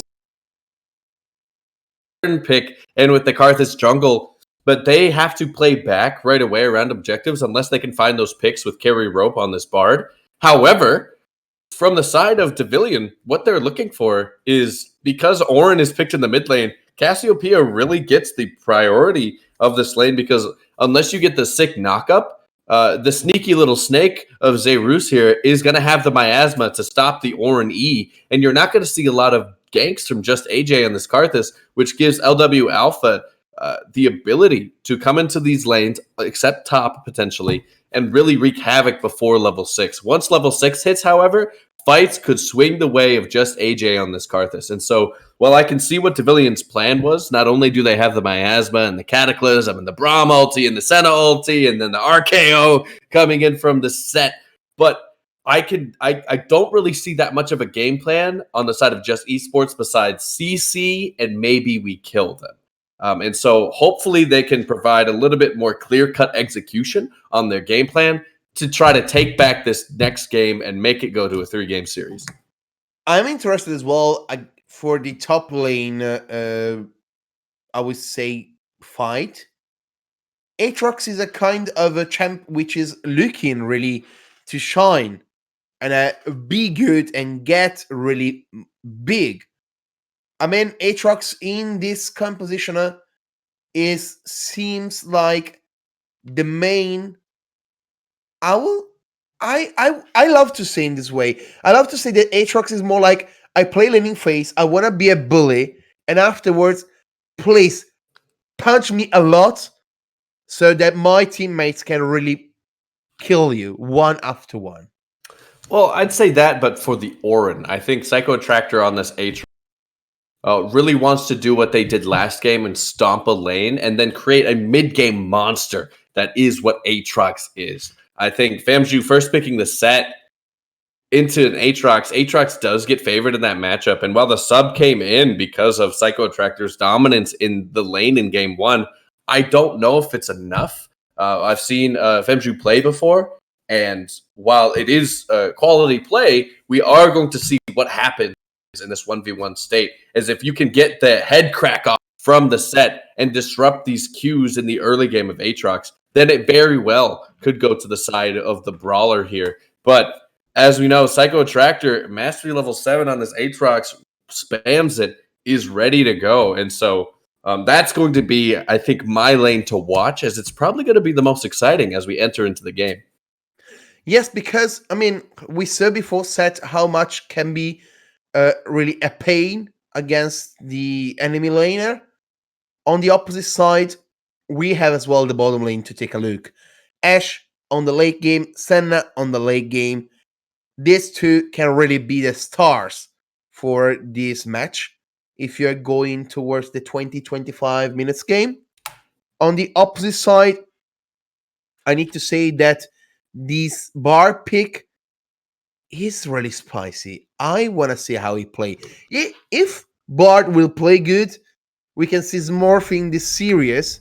But if Bard will not be good enough, I will tell you, ladies and gentlemen, bottom lane will be arguably the worst lane to see. I agree. I think Carry Rope really needs to pull their weight. Bard has around 54% win rate. It was over 50% last time I checked a couple of weeks ago. One of the most win supports here. And so hoping to find some sort of success with this champion here. Now we are going towards the Summoner's Rift. I want to say one thing. I want to give something back to the game. You hear all the time the ladies said, "Welcome to Summoner's Rift." You never thank them. You need to thank the lady when she come to you and say, "Here." All the time she say welcome, and all the time many people are trying to flame in during this time. Can you feel it? How much she can really be sad? I mean, see, Are you trying to make a case for us to feel sorry for the disembodied voice? Yeah, indeed. I mean, it's something really nice. I wanna make it a point. You remember who was the time during when still was LCS? There was the voice of the casters, and there was quick shots to say welcome to someone, and you can really feel home. If you love esports, I had the opportunity to see LCS in Berlin, and it's so nice to hear the quick shot voice. It was like, feeling really nice. And you never say thanks to her every time she welcome you. Maybe she is the Summoner Rift owner, and you never say thanks to her to make you play. Sorry, I'm going really to no sense stuff, but I wanted to point it out. She's so nice. Yeah, no, I imagine she is very nice. She's not only welcoming us to the Rift. I stun you, Satyr. I stun you. But also she's allowing us to then watch these teams play as well. So she's not only welcoming all of you, chat, which she should pay homage to, but she's welcoming all the bloodshed and the anarchy that happens every day on the many iterations of Summoner's Rift that there is, will be, and was in days to come. And so, yeah, I agree. I'm on your side now. You convinced me. Thank you very much. So, guys, chat, let us know who will win for games 2. I will try to nail it this time. Hashtag GES win if you think that Just Esport will get to game 3, or hashtag DVNA win in case you think Divinity Avaritia will get game 2 and get this 2-0 series. Will be really interesting. In the meantime, we had a luck issue We'll get back soon. Maybe a restart of the router. Seems like from one of the player from Avaritia, who's getting back right now. So maybe we will get back to the game, and it will be lovely. Yeah, maybe. We do see Femju having to leave due to lag issues. We also see Bariseg potentially also having leg issues. But I don't know if it's lag or leg. It depends on what the chat says. Hopefully, once we get everyone back, we can really start talking about these matchups. As on at least my screen, we, as both teams start to ready up, we are going to see kind of a 5-point across for both teams, not looking to do any different cheeky invades, as the strongest bot lane usually has that in their favor. And since both of them probably aren't looking to do anything risky, we'll see a very traditional start from both teams coming into this game. Ladies and gentlemen, we get back to the game after a little bit of break. Will be interesting as well to see the path of the jungler. I mean, Karthus is more like farm, get level 6 R and get some kill or something really important. On the opposite side, Jovan is more like, okay guys, I am level 3, I wanna get please something, I wanna please kill someone. In the meantime, a little bit of a 1v1, 1v2 situation.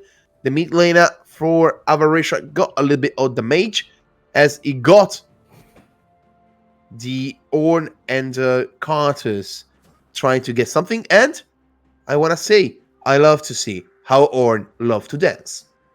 And yes, we're getting just for dancing for us here on as just Alpha starts on their red buff. We are seeing just AJ starting red, which for those in chat that aren't experienced with Karthus jungle, you do want to potentially go red as well because it gives you a stronger clear. And red helps you clear your camps as fast as possible. Blue side, obviously, for the strong release if you're not feeling as confident. But overall, the Karthus is going to spend their time first clearing. He probably won't see just AJ in lane. But if Alpha can take advantage of that, that is something that I would like to see, as he does steal the blue buff from just AJ. But they warded, and so they know who got the blue buff. But right now, they try to get forward. They try to get as well some trying to gank, I will say, because Jovan was ready to get towards the bottom lane. But in the end, they saw it wasn't really a good idea. He got back to farming the jungle. But Karthus now, he can get the blue buff because he knows where is Jovan fourth. Exactly, and also this vertical jungling has the potential to not make a full-on comeback here, as both junglers totally avoid each other, as this blue buff is secured. Yep, by the Karthus here. Just AJ getting spotted out. Femju trying to run in, but just can't. Ooh, pay attention, because right now Jaspi got few damages to get as well a little bit of health down, which is really important because remember that Ornn doesn't love really so much to play this matchup. In the meanwhile as well, on the top lane, who is the boss? Aatrox or Sett? Who got the balls? Aatrox or Sett? This is the real important question in this game. Who is the real man in the Summoner Rift? Well, I'll put my money on the Dark Lord here, as he does have the ability to do well in mid-game trades, especially, let's say, around 10 minutes with an item onto the set here. Not only that, but Aatrox, one of their weaknesses is farm, especially in the early game, as Jesper comes up to try to poke out Xyrus here.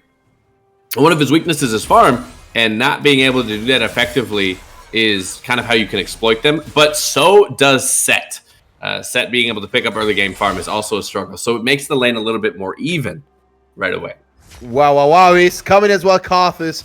We was waiting for not a really early gank. He got the flash from Sett, and I would say it's really important because now Sett is really in a big issue if we need to see something really important as maybe another gank from the Lord from Death. Ooh. The stun coming down. Again, the double stun. Bariseg not being able to really move in this lane. as we see a wet noodle fight happening around mid. Overall, a good trade from RoboGuff here. Really trying to set a standard that, the last game wasn't a fluke. As just per on this Orin being so strong right now, just consistently. While you can exploit an Orin, it is really hard to then outscale it later, as we do see just Alpha roam to this bot lane here. I mean, it's really important as well to remember that Senna in the early game got a little bit of advantage, because in my opinion, if you really don't get the W from Ashe, you can get many possibility to get ahead. You can heal yourself, you can damage the enemy in the meantime. I mean, the skill set from Senna is really worth for the early game. It is. It's worth as long as you can farm. And while in 10.4, seeing a lot more Senna ADCs, as Riot has decided that they might not want to optimize her fully for that role, she is really good at being able to then scale. She's kind of a sneaky scaling ADC here, because of the souls that they're able to pick up. And that's why you want to be sure that you use a melee support like Braum with her in lane, because you want to grab as many souls as possible that your Braum can take off of the cannons as well. And so overall, a good pairing combo, one of the last few that Seta actually has seen in amateur play, as Xyrus is really poking out just per on this Orin here. With Unsealed Spellbook, Orin doesn't get a lot of time to make things happen, as Famju's being a big brawling bully in the top lane. We need to remember as well the junglers, both at, this is AJ at level 5, instead Alpha is a level 4. He is a little bit behind. It's really interesting, because normally Jovan has a really early clean potential for the jungling. Instead of Carthus, he needs to wait more time. He tried to be aggressive, Jovan, at the moment, but now he will get blocked from all the enemies who are looking forward. He's coming the Orin ult, will try to get forward. He get as well. Alpha, he will die maybe. Yes, it is. From Orin, now they're going forward. It's coming the ult from Cassiopeia, but he doesn't get nothing, because Orin get a double kill. Really important. But many ult was used by the divinity, DVN side, and this is really important, because right now, if they want, the guys from Divinity was get killed. Is just Esport got many ult used, and so now they can play towards this. Yeah, they can play more towards Just Per's Orin now. Justy's getting an early game with the Psycho Tracker on the set here. And so getting caught out, just AJ not being able to secure that red buff, but the team actually being able to secure a little bit more resource off of that in the form of kills. They might not be able to farm as effectively in this mid lane, but they definitely have a presence, as you do see the Spectre's Cowl come off of this Orin, something that can just build in lane and keep pushing, as they need MR against this Cassiopeia. Overall, this didn't put just AJ behind any more so than it did the rest of the team, as we see a Barl ulti come in.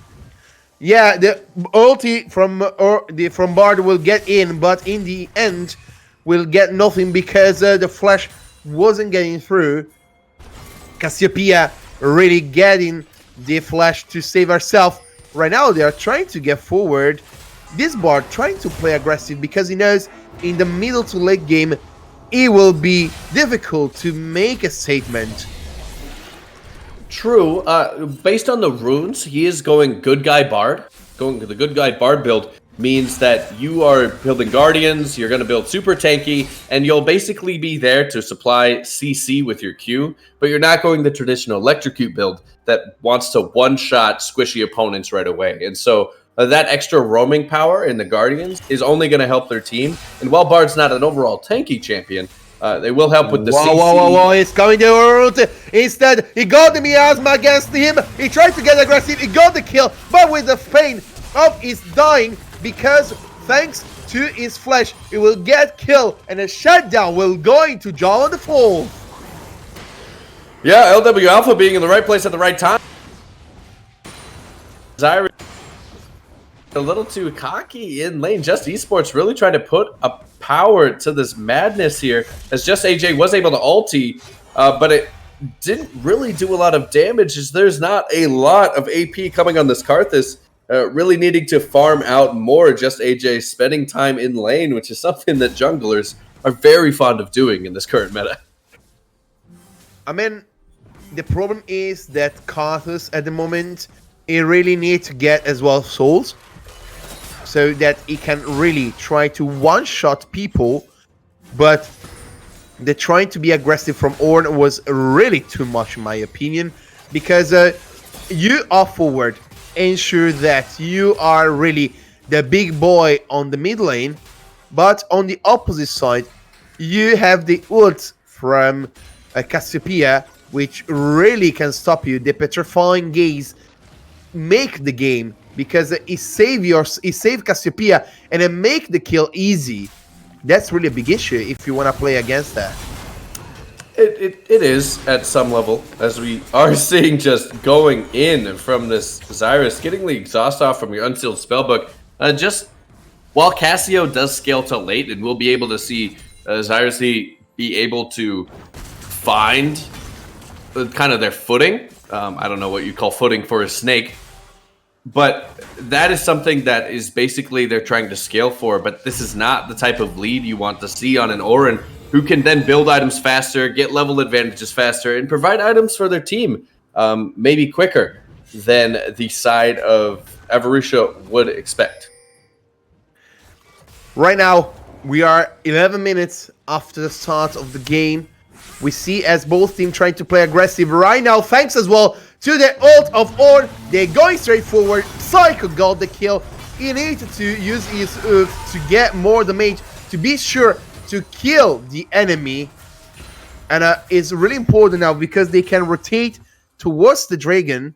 Seth doesn't get the teleport, which means this should be a free Drake for Just Esport.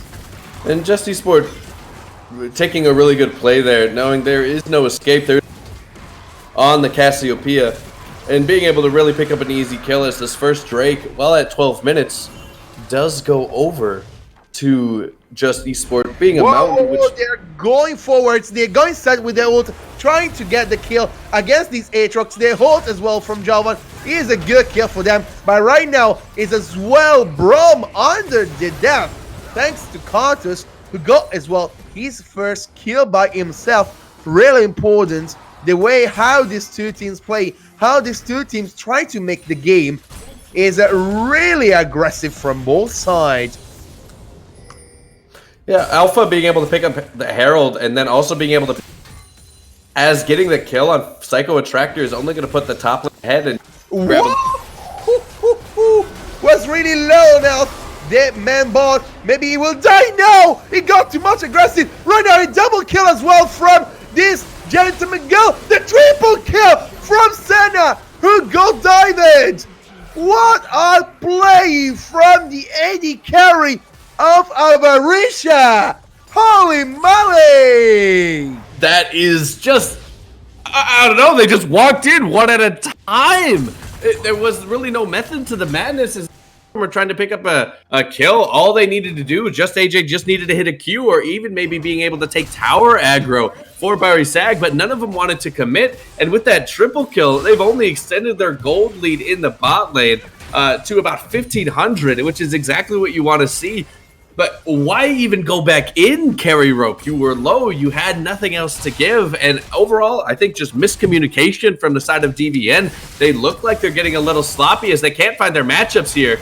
Whoa, it's coming as well the Ornn ult, it's coming as well the Cassiopeia ult, and it's coming the Requiem from the man! And that's an orbital laser. Oh, goodness.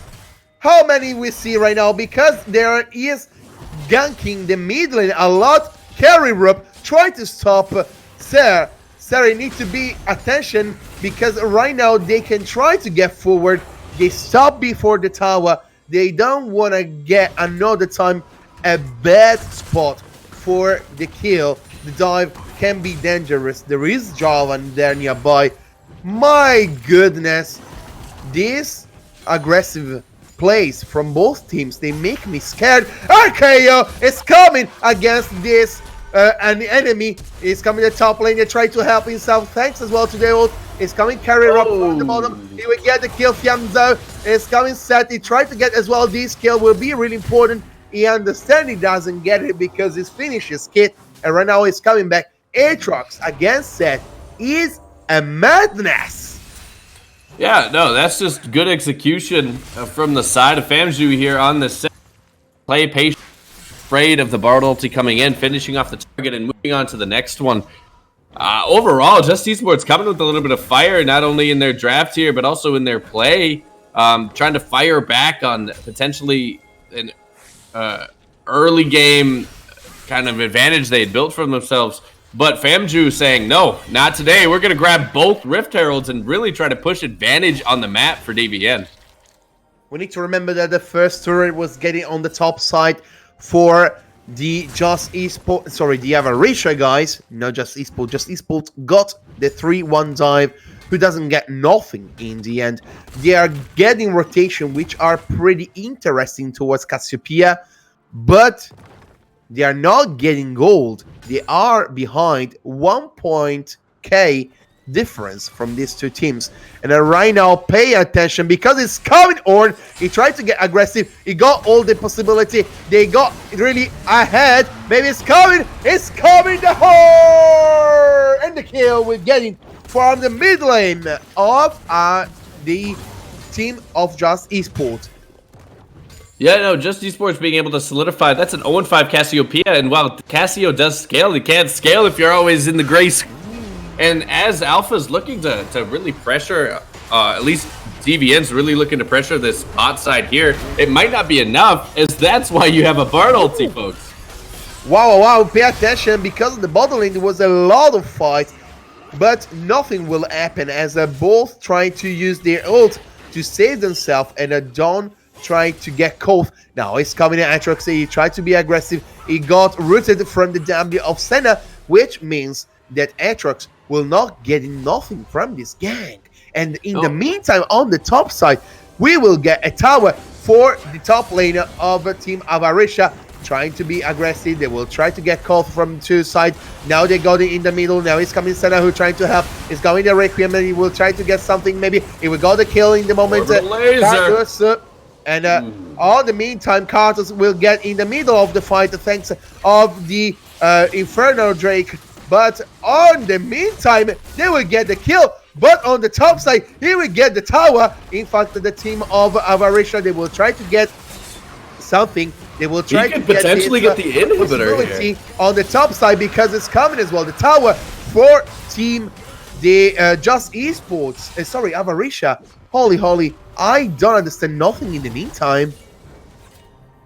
All right, let's unpack all the craziness that just happened. All right, so both teams were fighting for bottom side priority as Psycho Attractor and Just Per had kind of closed off LW Alpha here around this Dragon Pit. As Cloud Drake is the Cloud Soul that happens to be on the Rift right now. FamZu just said, hey, you're all having a great time in the bot lane. I'm going to push this top tower and break open the base, which is something that they needed because of the massive feed of snakes that is happening for the side of Just Esports. They are just not afraid to go after and make themselves snake skin shoes out of Xyrus here. And again, we can try to say that Cassio scales, but you can't scale if you're gray screen. And so as the next round of objectives go up, I really want to see DVN start pushing some more advantages that don't rely on the set in the top lane. Because while Rubelgolf is 3-0 with 2 items, they might not be able to be in every fight. And Just Esports is finding those scrappy engages, which has put them in an advantageous spot, minus the fact that their base has been broken as everyone starts to coagulate around this mid lane.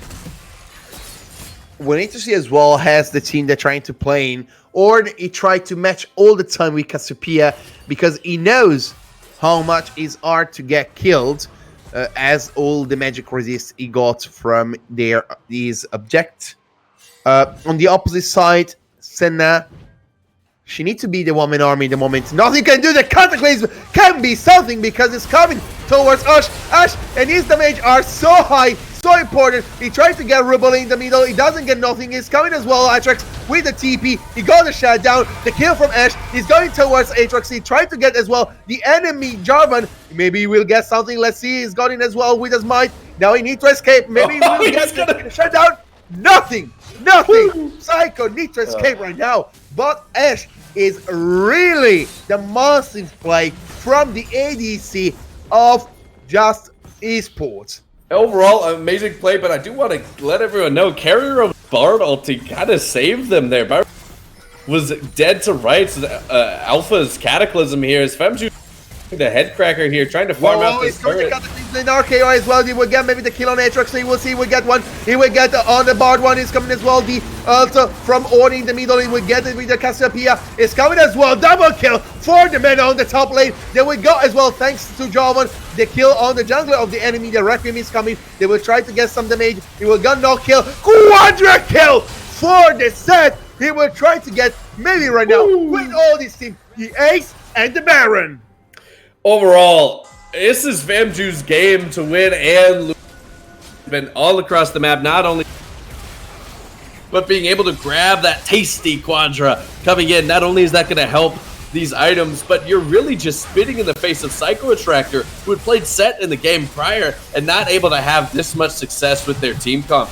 And so while Just Esports still has the game under their belt, it is really trying to figure out the next possible engage they can use, because they still have a quality team fight. They can still do things, but we got to see a little bit more items on Bari Sag here, being able to, try to find their way back in and outlive this Baron buff that has just been picked up from the side of Devilian here. Woo! I would say that team fight changed almost the idea how the game will go. I mean, the team fight was really important. How the team fought and it makes set in a position to really use his ult in the best way. He's the showstopper was making the game, and then now with the Baron buff, they can really push forward. They can be aggressive because they have the possibility to play the 4-1 situation. We set on the top side, showstopper on Aatrox, who will get the ult to be safe. Maybe he will get back something. His car is set. He got the kill. Fiamza is really on fire.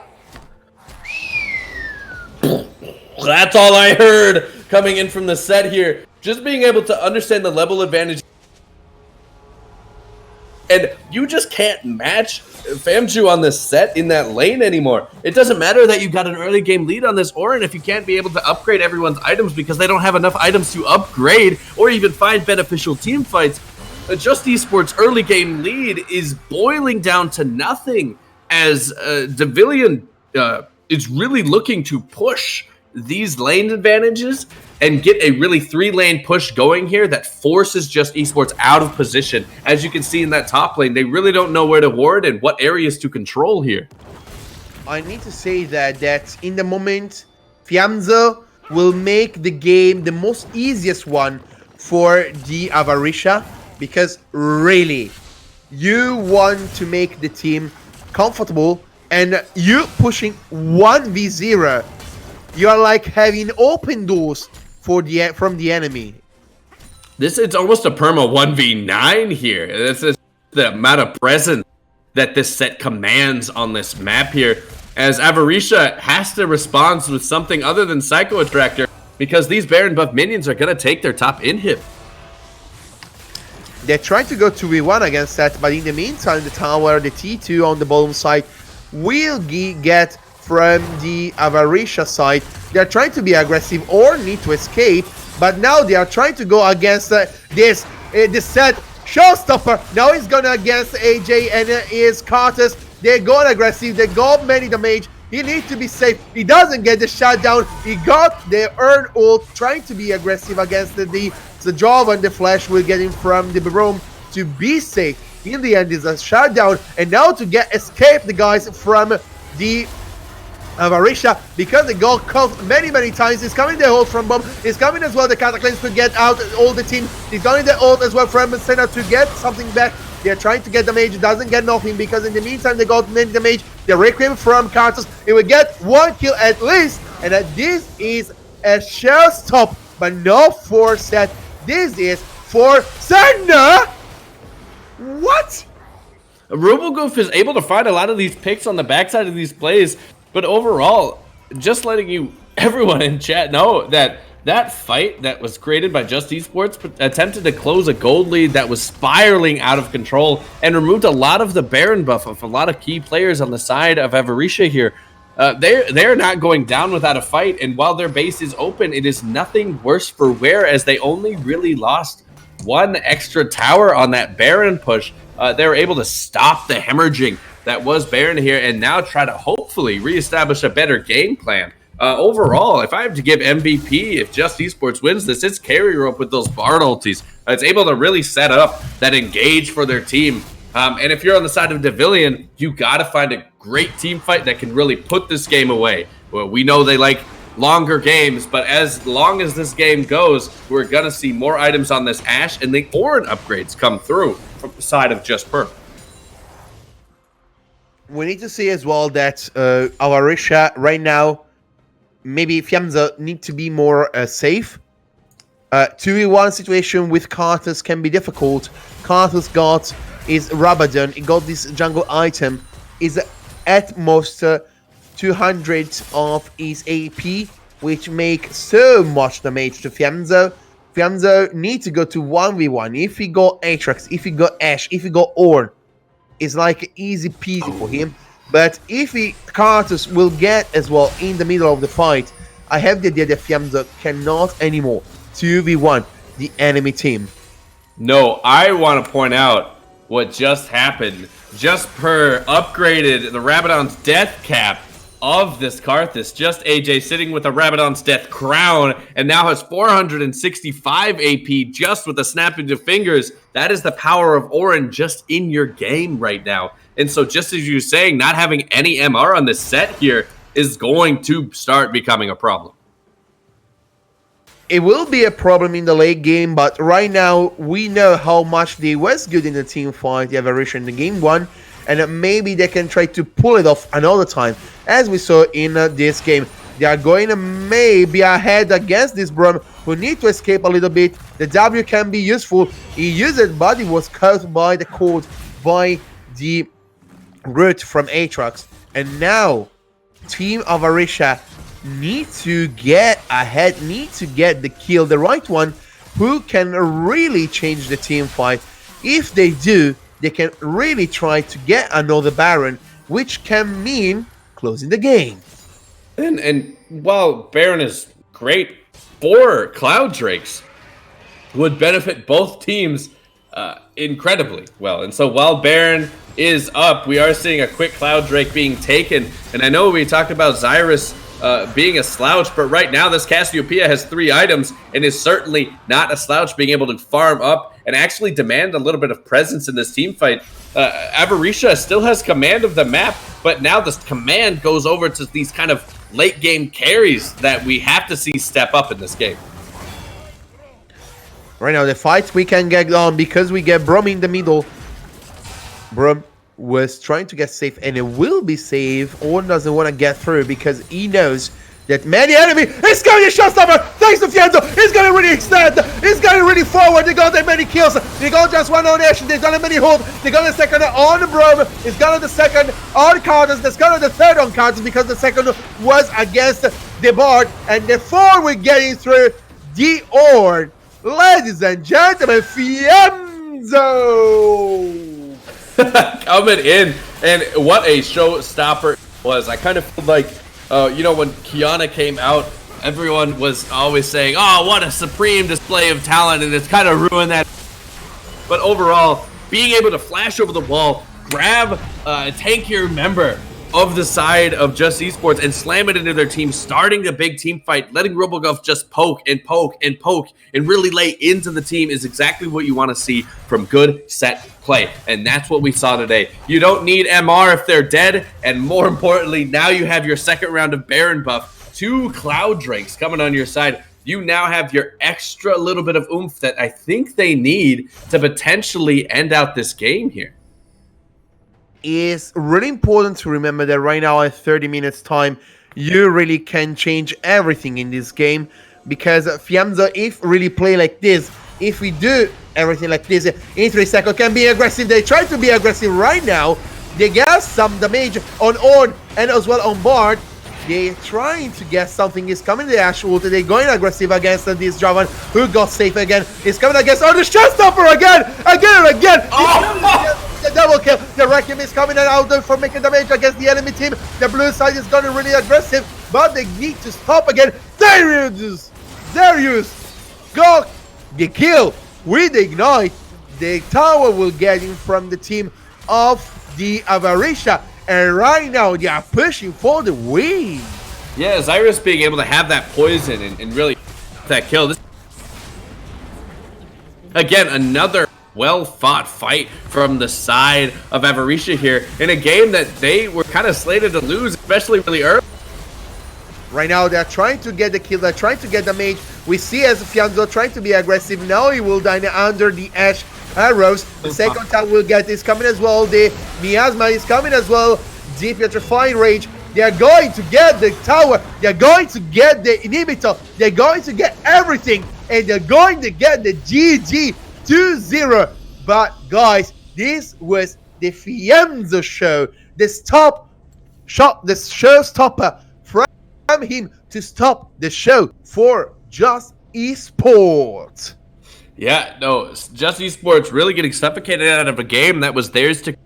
They not only have the potential for the damage to really lay into the side, but they needed to start playing more of their poke compy and getting into the positions of their rotations, because they were never able to find a fight that was beneficial to them unless it was in the early game. They always seemed just 2 steps behind. And so that's kind of what sealed the deal, as Famju on the set was able to make those split-second decisions faster and able to get that lead to really push the side of Avaritia over the edge in this win. It took longer, but that's kind of how their games are played. They are played later and later, and they really prove that while their games are going longer and their room for mistakes is wider because of it, they're still able to close out after the 25-minute mark, which is something you have to see from a top team such as DVN Avaritia. We need to say that as well. The 2 big team fight changes was the one when Fianzo got the showstopper and it stopped everything on the other team.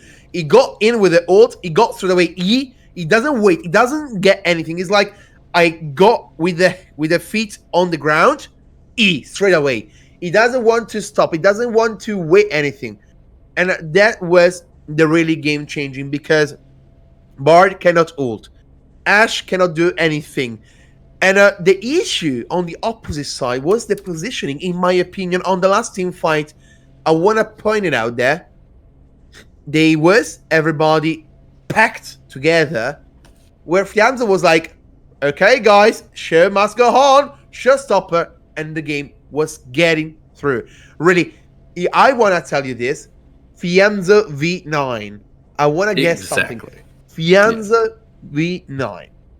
And not only being able to create opportunities for the team, but something I think could be improved on Just Esport is just finding some consistent, ADC training or practice where you're not down so much farm until like late game, where you're kind of forced to kind of make something happen.